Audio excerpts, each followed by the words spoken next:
Hello friends, welcome to the channel solution. Biochemistry lecture series में हम पढ़ रहे हैं यूनिट बायोमोलिक्यूल्स। और इससे पहले के वीडियो में हमने आपको बताया था बायोमोलिक्यूल्स होते क्या हैं। डिफरेंट टाइप्स के जो बायोमोलिक्यूल्स होते हैं means carbohydrate, lipids, protein, nucleic acid, किस तरीके से बायो एलिमेंट्स और बायोमोलिक्यूल्स ये सब जो है ऑर्गेनाइज होते हैं, means biochemical organisation of cell को हमने डिस्कस किया था। नेक्स्ट हमने आपको बताया था कार्बोहाइड्रेट्स क्या होते हैं, classification of carbohydrate, monosaccharides, oligosaccharides, polysaccharides के बारे में डिटेल में हमने डिस्कस किया हुआ था। और साथ ही हमने आपको बताया था क्या बायोलॉजिकल रोल होता है कार्बोहाइड्रेट का। तो आज के इस वीडियो में हम आपको बताएंगे मोनोसेक्राइड्स के प्रॉपर्टीज और इसके स्ट्रक्चरल एस्पेक्ट्स के बारे में। तो सबसे पहले जानते हैं स्टीरियोआइसोमर्स। तो मोनोसेक्राइड्स जो होते हैं उसकी इंपॉर्टेंट कैरेक्टरिस्टिक होती है स्टीरियोआइसोमरिज्म। स्टीरियोआइसोमर्स क्या होते हैं? ऐसे केमिकल कंपाउंड्स होते हैं जिसका सेम स्ट्रक्चरल फॉर्मूला होता है, या कह सकते हैं मोलिकुलर फॉर्मूला होता है, बट वो स्पेशल अरेंजमेंट में मीन्स जो ग्रुप्स है, एटम्स के जो ओरिएंटेशन है, अरेंजमेंट है, उसमें डिफर करते हैं, जिसकी वजह से उनकी जो प्रॉपर्टीज होती है उन आइसोमर्स की वो भी डिफर करता है। तो जैसे कि एग्जाम्पल हम यहाँ पे लेते हैं ग्लूकोज का। ग्लूकोज में 4 एसिमेट्रिक कार्बन एटम होता है। एसिमेट्रिक कार्बन एटम मतलब कि कार्बन से अटैच 4 डिफरेंट ग्रुप या एटम होते हैं, तो उसको हम एसिमेट्रिक कार्बन बोलते हैं। इसको स्टीरियोजेनिक कार्बन या किरल कार्बन एटम भी बोला जाता है। तो ग्लूकोज के ओपन स्ट्रक्चर में आप यहाँ पे देख सकते हैं इसमें 4 एसिमेट्रिक कार्बन एटम होता है, 2, 3, 4 और 5। किस तरीके से आप यहाँ पे देख सकते हैं, ये जो कार्बन है इस कार्बन पे एक ग्रुप क्या है, ये अल्डिहाइड है, दूसरा ग्रुप क्या है, हाइड्रोजन है, तीसरा OH है, और चौथा ग्रुप आप देख सकते हैं ये कंप्लीट हो गया। इसके बाद नेक्स्ट अगर हम थर्ड कार्बन पे जाते हैं, थर्ड कार्बन पे ये एक ग्रुप हो गया पूरा कंप्लीट। उसके बाद ये OH हो गया, इधर H हो गया, और ये एक ग्रुप हो गया। उसके बाद फोर्थ कार्बन पे जाते हैं तो अगेन आप देख सकते हैं सेम, फिफ्थ कार्बन पे भी सेम। लेकिन 6 कार्बन एसिमेट्रिक कार्बन क्यों नहीं है? क्योंकि आप देख सकते हैं CH2OH। तो अगर हम इसको इस तरीके से लिखते हैं, ये यहाँ पे H हो गया और यहाँ पे H हो गया, इधर पे कार्बन ये मीन्स ये वाला ग्रुप है, और यहाँ पे हो गया H। तो यहाँ पे हाइड्रोजन एटम सेम हो गया। इसी कारण से 6 कार्बन जो है वो एसिमेट्रिक कार्बन नहीं है। और इसी तरीके से यहाँ पे जो कार्बन नंबर 1 है ये भी एसिमेट्रिक कार्बन नहीं। तो किसी भी कंपाउंड के कितने नंबर ऑफ आइसोमर्स होंगे वो डिपेंड करता है number of asymmetric carbon atom. तो ग्लूकोज के कितने हैं? 4 एसिमेट्रिक कार्बन एटम है, तो 2 raised to power n। n मतलब कि number of asymmetric carbon atom means 2 raised to power 4 equals to 16 isomers, मतलब कि ग्लूकोज के 16 आइसोमर्स। तो मोनोसेक्राइड्स जो हैं डिफरेंट टाइप्स के आइसोमरिज्म शो करते हैं। तो किस किस टाइप का आइसोमरिज्म होता है, आइसोमर्स होते हैं मोनोसेक्राइड्स के, उसको डिस्कस करते हैं। तो सबसे पहला है DNL isomer. DNL form of isomers जो हैं ये मिरर इमेज होते हैं। मिरर इमेज मतलब कि मिरर में क्या होती है, अगर कोई चीज राइट में है तो वो हमको लेफ्ट में दिखाई देता है मिरर में। तो जो D और L फॉर्म होते हैं वो मिरर इमेज होते हैं, और इसी को हम एनांशियोमर्स भी बोलते हैं। और ये किस पे डिपेंड करता है? Based on the position of H and OH of the penultimate carbon atom of the sugar. Penultimate carbon atom क्या होते हैं? जो टर्मिनल कार्बन होते हैं। टर्मिनल कार्बन से जो एडजेसेंट कार्बन होता है उसमें जो H और OH होता है, तो उस कार्बन को हम पिनल्टीमेट कार्बन बोलते हैं। तो आप यहाँ पे देख सकते हैं ग्लूकोज के स्ट्रक्चर में ये जो कार्बन है ये पिनल्टीमेट कार्बन है, और इसमें यहाँ पे आप देख सकते हैं OH है और ये H ग्रुप है। और अगर ये OH जो है राइट साइड में होता है पिनल्टीमेट कार्बन के, तो ये कहलाता है D isomer of the glucose. और अगर ये OH ग्रुप जो है लेफ्ट में होता है पिनल्टीमेट कार्बन के, तो ये कहलाता है L ग्लूकोज। और ये दोनों क्या है आप देख सकते हैं, ये दोनों एक दूसरे के मिरर इमेज हैं, मीन्स एनांशियोमर्स हैं। बायोलॉजिकल सिस्टम में जो D शुगर्स होते हैं वो प्रोमिनेंट होते हैं, प्रीडोमिनेंट होते हैं। नेक्स्ट टाइप्स ऑफ आइसोमरिज्म है वो है फंक्शनल आइसोमरिज्म। जैसे कि नाम है functional isomerism, same molecular formula तो होता है बट वो फंक्शनल ग्रुप में डिफर करते हैं, जैसा हमने आपको बताया। ये जो इंटरकन्वर्जन है वो कौन सा एंजाइम जो है कैटलाइज करता है? आइसोमरेज। जैसे कि ग्लूकोज एंड फ्रक्टोज, यहाँ पे आप देख सकते हैं ग्लूकोज और फ्रक्टोज जो है ये आइसोमर्स होते हैं एक दूसरे के। जैसे ग्लूकोज में ये जो कार्बन है आप देख सकते हैं सेकेंड कार्बन है, और ये भी सेकेंड कार्बन है। तो यहाँ पे कौन सा ग्रुप है? ये अल्डिहाइड ग्रुप है। और सेकेंड कार्बन पे आप देख सकते हैं यहाँ पे कीटोन ग्रुप है। ये इसका जो दोनों H है वो किधर चले गया, यहाँ पे चले गया और बन गया CH2OH, और ये बन गया, इस तरीके से रीअरेंजमेंट हुआ और बन गया ग्लूकोज का one of the isomer that is fructose. वैसे ही और भी एग्जाम्पल है, जैसे कि राइबोस और राइबोलोस, ये दोनों फंक्शनल आइसोमर्स होते हैं। जाइलोस और जाइलुलोस, इरिथ्रोस और इरिथ्रोलोस। तो ये हो गया फंक्शनल आइसोमरिज्म के बारे में। अब आते हैं next, optical isomerism. Optical isomerism क्या होता है, जो कार्बोहाइड्रेट्स होते हैं, शुगर्स जो होते हैं, क्योंकि उसमें एसिमेट्रिक कार्बन एटम होता है जिसकी वजह से वो ऑप्टिकल एक्टिविटी शो करते हैं। ऑप्टिकल एक्टिविटी मतलब जब अगर किसी भी कंपाउंड में प्लेन ऑफ पोलराइज्ड लाइट को पास किया जाता है, तो वो प्लेन ऑफ पोलराइज्ड लाइट को, जब हम ये मान लो ये क्या है, ये प्लेन ऑफ पोलराइज्ड लाइट है, और जब इस कंपाउंड से, ये सैंपल है, इस शुगर है मान लो, समझ लो, तो अगर इससे हम पास करते हैं, जैसे तो इससे अगर हम पास करेंगे तो ये प्लेन ऑफ पोलराइज्ड लाइट या तो राइट साइड रोटेट करता है या तो लेफ्ट साइड रोटेट करेगा। तो उसी को हम क्या बोलते हैं, ऑप्टिकल रोटेशन बोलते हैं। जब कोई कंपाउंड जो है बीम ऑफ, ये जो प्लेन ऑफ पोलराइज्ड लाइट है उसको राइट साइड मतलब कि क्लॉकवाइज रोटेट करता है तो उसको हम डेक्स्ट्रो रोटेटरी बोलते हैं, और अगर प्लेन ऑफ पोलराइज्ड लाइट को वो anti clockwise means left side अगर रोटेट करता है तो इसको हम लीवो रोटेटरी बोलते हैं। तो ये दोनों क्या हुए, ये दोनों आइसोमर्स हुए, और ये अगर दोनों इक्वल अमाउंट में अगर प्रेजेंट होते हैं मिक्सचर में तो नेट ऑप्टिकल रोटेशन क्या होगा, वो नहीं होगा। कि मतलब एक राइट साइड घुमा रहा है एक लेफ्ट साइड घुमा रहा है, मतलब कि नेट ऑप्टिकल रोटेशन जो है वो प्रोड्यूस नहीं हो पाएगा, और उस मिक्सचर को हम रेसिमिक मिक्सचर बोलते हैं। मतलब रेसिमिक मिक्सचर की कोई ऑप्टिकल एक्टिविटी शो नहीं करता है। तो ग्लूकोज, मैन्नोज और गैलेक्टोज ये क्या होते हैं, ये डेक्स्ट्रो रोटेटरी होते हैं, और इसी कारण से ग्लूकोज को डेक्सट्रोज भी कहा जाता है क्योंकि ये डेक्स्ट्रो रोटेटरी होते हैं। 5% डेक्सट्रोज बेसिकली होते क्या हैं, ये ग्लूकोज होते हैं इन वाटर, और इसको वेन्स में इंजेक्ट किया जाता है आईवी के थ्रू, ताकि जो लॉस्ट फ्लूइड्स हैं और बॉडी को कार्बोहाइड्रेट प्रोवाइड कर सके। 5% dextrose in water is used to treat the low blood glucose level, hypoglycemia means blood में बहुत ही ज़्यादा शुगर का लेवल, ग्लूकोज का लेवल कम हो गया है, उस कंडीशन में दिया जाता है इंसुलिन शॉक। इंसुलिन शॉक मतलब कि बहुत ज़्यादा इंसुलिन होने की वजह से क्या होता है, ब्लड में ग्लूकोज का लेवल बहुत ज़्यादा कम हो जाता है, तो उस कंडीशन को हम इंसुलिन शॉक बोलते हैं। और डिहाइड्रेशन मतलब बॉडी में अगर एक्सेसिव फ्लूइड लॉस हुआ है तो उस कंडीशन में 5% डेक्सट्रोज दिया जाता है, जो कि क्या है, one of the form of glucose है। Nutritional support to the patient, अगर इलनेस की वजह से वो खाना नहीं खा पा रहा है तो उसमें उस कंडीशन में, और ओरल मेडिकेशन, और समटाइम्स जो है इसको कोई इंजेक्टेबल्स जो होते हैं ऐसा डाइल्यूएंट लिक्विड यूज़ किया जाता है इंजेक्टेबल मेडिकेशंस को प्रिपेयर करने के लिए इन द आईवी बैग। इसके बाद नेक्स्ट आते हैं एपिमरिज्म।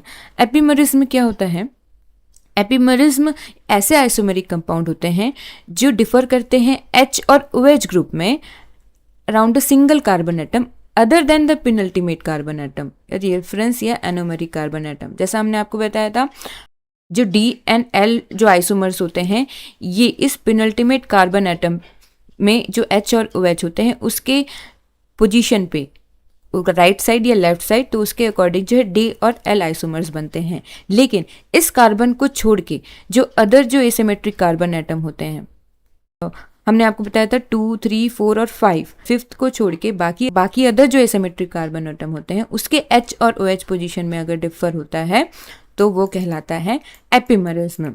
और एंजाइम के प्रेजेंस में ये एपिमेरिक जो आइसोमर्स होते हैं वो एक दूसरे में कन्वर्ट हो जाते हैं in the presence of enzyme epimerase, और इस प्रोसेस को हम एपिमराइजेशन बोलते हैं। जैसे कि ग्लूकोज और मैन्नोस क्या होते हैं, ये एपिमर्स होते हैं। ये ग्लूकोज हो गया और ये मैन्नोस हो गया, और मैन्नोस में आप देख सकते हैं ये सब तो सेम है, लेकिन ये दूसरे कार्बन में OH किधर है, ग्लूकोज में इधर है और मैन्नोस में इधर है, और इसी कारण से इसको C2 एपिमर बोलते हैं क्योंकि कार्बन सेकेंड कार्बन पे OH और H का पोजीशन जो है वो डिफरेंट है। इसी तरीके से ग्लूकोज एंड गैलेक्टोज भी एपिमर होते हैं। यहाँ पे आप देख सकते हैं कहाँ पे डिफर कर रहे हैं, इस जगह पे 4th कार्बन पे डिफरेंस हो रहा है H और OH ग्रुप में, और इसी कारण से गैलेक्टोज को हम C4 एपिमर बोलते हैं ग्लूकोज का।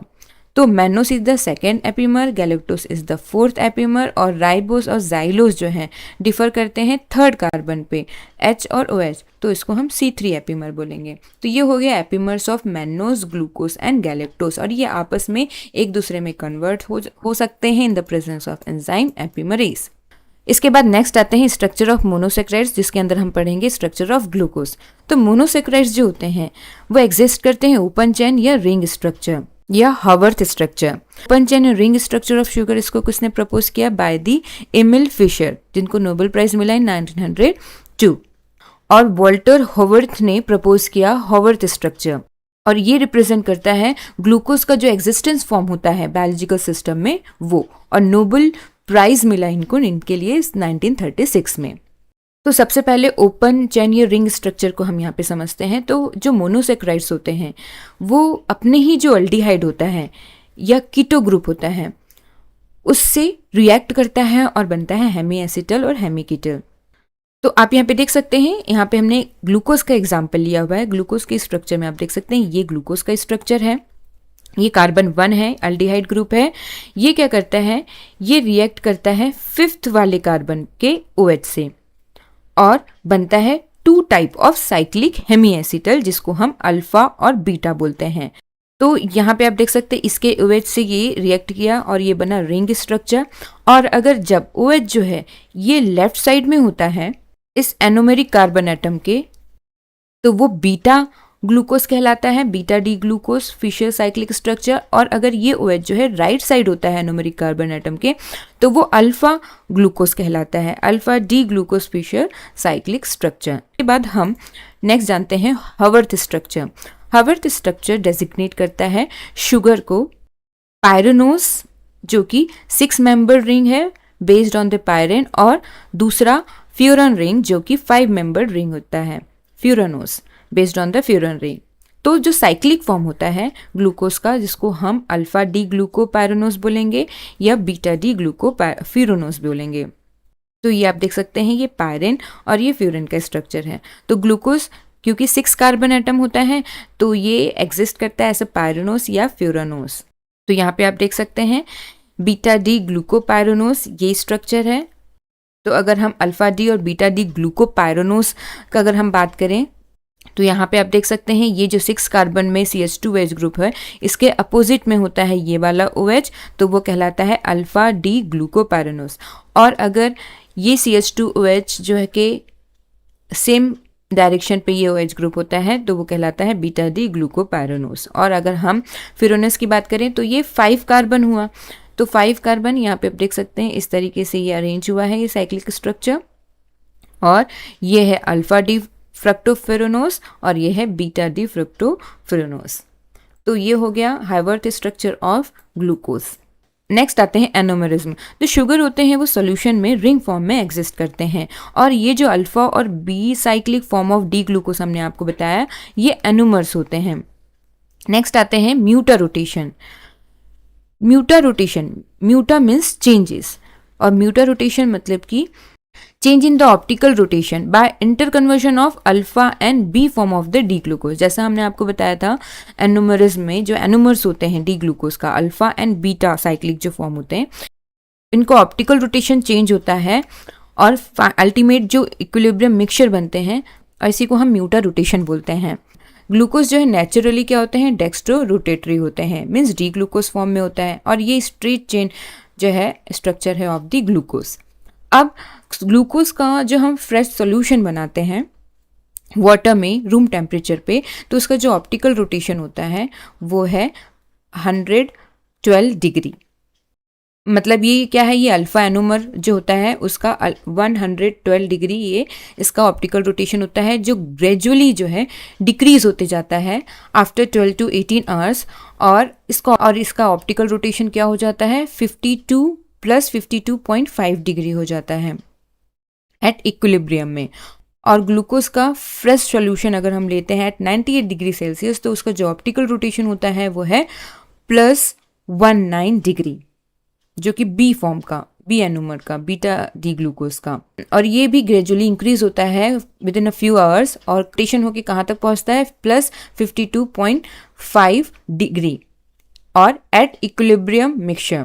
जो बी एनोमर होते हैं ये ज़्यादा प्रीडोमिनेंट होते हैं, लगभग 63%, ड्यू टू इसका जो स्टेबल जो है स्ट्रक्चर कन्फर्मेशन होता है, और 36% अल्फा फॉर्म होते हैं, अबाउट 1% जो है ओपन चेन फॉर्म में स्ट्रक्चर प्रेजेंट होता है। तो इस तरीके से म्यूटा रोटेशन, जो अल्फा फॉर्म है, बीटा फॉर्म है, ये म्यूटा रोटेट होकर इक्विलिब्रियम मिक्सचर बनते हैं, तो उसी को हम म्यूटा रोटेशन बोलते हैं। इसके बाद नेक्स्ट आते हैं रिएक्शंस ऑफ मोनोसेक्राइड्स। टॉटोमराइजेशन या इनेडायोल फॉर्मेशन या इनोलाइजेशन भी बोला जाता है। इसमें क्या होता है, क्योंकि शुगर्स में एनोमरिक कार्बन होते हैं, तो उसके जो हाइड्रोजन एटम होते हैं वो एक कार्बन से दूसरे कार्बन में शिफ्ट करते हैं टू प्रोड्यूस एनेडायोल्स, और उसी प्रोसेस को हम टॉटोमराइजेशन बोलते हैं। तो यहाँ पे आप देख सकते हैं glucose, D glucose, D fructose और डी मैनोस है। और जब अगर हम इसको अल्कलाइन सॉल्यूशन में रख देते हैं सेवरल अवर्स के लिए, तो यहाँ पे आइसोमराइजेशन होता है to form D fructose and D mannose, और इस रिएक्शन को हम बोलते हैं Lobry de Bruyn van Ekenstein transformation, result in the formation of common intermediate namely enediol. तो यहाँ पे जो कॉमन इंटरमीडिएट बन रहा है वो है इनेडायोल। इसमें होता क्या है, आप देख सकते हैं हाइड्रोजन की शिफ्टिंग हो रही है। कहाँ पे, ये जो हाइड्रोजन है ये इस कार्बन पे शिफ्ट हो गया, तो यहाँ पे क्या आया, यहाँ पे डबल बॉन्ड हो गया, आप देख सकते हैं। और अगर यहाँ इसमें जाते हैं तो ये कैसा इंटरमीडिएट बनेगा, यहाँ पे जाते हैं तो ये वाला हाइड्रोजन इसमें शिफ्ट हो गया, और इसमें भी अगर हम जाते हैं तो ये वाला हाइड्रोजन इसमें शिफ्ट हो गया। तो इस तरीके से यहाँ पे जो इंटरमीडिएट बना वो है इनेडायोल। और ये जो है बहुत ज़्यादा इनेडायोल जो है हाईली रिएक्टिव होते हैं, और इसलिए शुगर जो है अल्कलाइन सॉल्यूशन में पावरफुल रिड्यूसिंग एजेंट का काम करते हैं। नेक्स्ट आते हैं reducing properties of the monosaccharides. Monosaccharides जो है वो रिड्यूसिंग शुगर होते हैं, क्योंकि उसमें फ्री अल्डिहाइड और कीटोन ग्रुप प्रेजेंट होता है, और अल्कलाइन मीडियम में इनेडायोल इंटरमीडिएट बनता है, जैसा हमने आपको बताया, जो कि स्ट्रॉन्ग रिड्यूसिंग एजेंट होता है। मीन्स ये क्या करता है, रिएजेंट में जो प्रेजेंट कॉपर सल्फेट होता है उसको red precipitate of cuprous oxide में कन्वर्ट करता है, जैसे कि बेनेडिक्स के रिएजेंट में और फैलिंग में ये कॉपर सल्फेट प्रेजेंट होता है। जैसे आप देख सकते हैं कॉपर सल्फेट Cu2+, और शुगर मॉलिक्यूल है वो अल्कलाइन मीडियम में इनेडायोल इंटरमीडिएट में कन्वर्ट हुआ, शुगर एसिड निकला, और यहाँ पे ये जो है क्यूप्रस ऑक्साइड में कन्वर्ट हुआ, और ये क्यूप्रस ऑक्साइड जो है ये इसका कलर जो है वो रेड प्रेसिपिटेट का था। तो ये जो है सिल्वर आयन को भी रिड्यूस करता है, metallic silver in Tollens test. तो एग्जांपल्स हैं ग्लूकोज, फ्रक्टोज, गैलेक्टोज, मैनोज, ये सभी जो हैं वो रिड्यूसिंग मोनोसेक्राइड्स होते हैं। यही बेसिस होता है डिफरेंट जो हम आइडेंटिफिकेशन टेस्ट करते हैं रिड्यूसिंग शुगर का बाय फैलिंग एंड बेनेडिक्ट इसका। नेक्स्ट आते हैं डिहाइड्रेशन, फ्यूरफ्यूरल डेरिवेटिव्स का फॉर्मेशन होता है। मोनोसेक्राइड्स को हम जब स्ट्रॉन्ग एसिड के साथ हीट करते हैं, जैसे कि सल्फ्यूरिक एसिड या HCl के साथ, तो वो डिहाइड्रेशन मतलब कि वाटर मॉलिक्यूल जो है रिमूव होता है। 3 मॉलिक्यूल ऑफ वाटर जो है निकलता है टू फॉर्म फ्यूरफ्यूरल या हाइड्रोक्सी मिथाइल फ्यूरफ्यूरल डेरिवेटिव। अगर 5 कार्बन का शुगर है तो फ्यूरफ्यूरल बनता है, और अगर 6 कार्बन का कंपाउंड है तो वो हाइड्रोक्सी मिथाइल फ्यूरफ्यूरल बनता है। तो ये जो बना है ये डेरिवेटिव जो है अल्फा नेप्थॉल के साथ कंडेंस होता है, और अल्फा नेप्थॉल के साथ कंडेंस होने के बाद पर्पल कलर आता है, और जो क्या है बेसिक है मॉलिश टेस्ट का, जो कि जनरल टेस्ट होता है for the identification of carbohydrate. तो आप यहाँ पे देख सकते हैं ये डी ग्लूकोज है, concentrated H2SO4, 3 molecule of water निकला, और ये हाइड्रोक्सी मिथाइल फ्यूरफ्यूरल बना। और राइबोस जो कि 5 कार्बन है, इसमें भी 3 मॉलिक्यूल ऑफ वाटर निकला और बना फ्यूरफ्यूरल। नेक्स्ट आते हैं ऑक्सीडेशन। मोनोसेक्राइड्स का ऑक्सीडेशन से शुगर एसिड्स बनता है, और डिपेंड करता है ऑक्सीडाइजिंग एजेंट पे, आइदर अल्डिहाइड है या कीटोन है या टर्मिनल अल्कोहल या बोथ ग्रुप ऑफ ग्लूकोज जो है ऑक्सीडाइज हो जाता है to form the sugar acid. On the oxidation glucose form gluconic acid, glucuronic acid and saccharic acid. जैसे आप यहाँ पे स्ट्रक्चर में देख सकते हैं ये ग्लूकोज का स्ट्रक्चर है। अगर ये अल्डिहाइड का जब बस ऑक्सीडेशन होता है और वो एसिड में कन्वर्ट होता है COOH में, तो वो कहलाता है ग्लूकोनिक एसिड। इस CH2OH का मतलब अल्कोहलिक ग्रुप का ऑक्सीडेशन होता है तो वो कहलाता है ग्लूकोरोनिक एसिड। और अगर ये दोनों अल्डिहाइड और CH2H दोनों का ऑक्सीडेशन होता है तो वो कहलाता है ग्लूकेरिक एसिड या सैकेरिक एसिड। देखते हैं रिडक्शन, अगर शुगर का रिडक्शन करते हैं तो वो करस्पॉन्डिंग अल्कोहल बनता है इन the presence of reducing agent like sodium amalgam. जो जैसे कीटोन ग्रुप है तो ये रिड्यूस होकर क्या बन रहा है, अल्कोहलिक ग्रुप। जैसे ग्लूकोज जो है रिड्यूस होता है और वो कन्वर्ट होता है सॉर्बिटॉल में। यहाँ पे क्या है, फ्रक्टोज में ये C डबल बॉन्ड हो, रिड्यूस हुआ और क्या बना, CHOH। और अगर इसका पोजीशन जो है OH का अगर इधर होता है तो वो कहलाता है मैनिटॉल। तो reduction of mannose produces mannitol, reduction of ribose produces ribitol, reduction of galactose produces dulcitol, reduction of fructose produces both sorbitol and mannitol, जैसे हमने आपको बताया। इसके बाद नेक्स्ट 6th ओसाजोन, सिर्फ और सिर्फ रिड्यूसिंग शुगर जो है वो ओसाजोन्स का फॉर्मेशन करते हैं। ओसाजोन्स क्या होते हैं, जब रिड्यूसिंग शुगर को हम बॉयल करते हैं फिनाइल हाइड्रोजन के साथ इन the presence of acetic acid तो वो बनते हैं ओसाजोन। मतलब पहले जो है फिनाइल हाइड्रोजन बनता है और ये फर्दर रिएक्ट करता है with another phenyl hydrogen to form osazones। Means total 3 molecule of phenyl hydrogen जो है रिक्वायर्ड होता है, रिएक्ट होता है to the 1 molecule of carbohydrate at the pH of 5। और ये कौन प्रोवाइड करता है, जैसे हमने आपको बताया, sodium acetate buffer to form osazones. Glucose, fructose, आप देख सकते हैं ग्लूकोज, पहले फिनाइल हाइड्रोजन, दूसरा फिनाइल हाइड्रोजन और तीसरा फिनाइल हाइड्रोजन यहाँ पे बना और फाइनली क्या बना, यूटिलाइज हुआ और बना ओसाजोन। ग्लूकोज का ओसाजोन को हम ग्लूकोसाजोन बोलते हैं, फ्रक्टोज का ओसाजोन को हम फ्रक्टोसाजोन बोलते हैं।